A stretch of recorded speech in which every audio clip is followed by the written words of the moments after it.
De câte ori ai auzit despre spitalele și despre serviciile medicale din Turcia și ți-ai dorit să ajungi la unul dintre ele la o simplă consultație, dar totuși te gândi că este mult prea greu?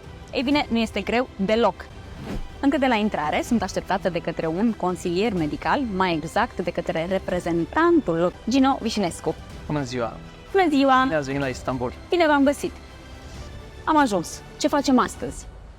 Astăzi vom cunoaște și vom sta de vorbă cu unii dintre cei mai buni medici specialiști din cadrul acestui spital.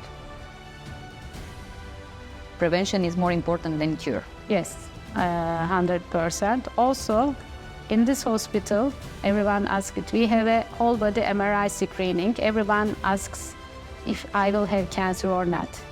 We cannot say 100% if you have cancer or not, but with whole body MRI screening, we can find many things, such as anomalies in the brain, spinal cord, intestine, soft tissue, tumors, cysts. A lot of things can be found in one examination taking 50 minutes.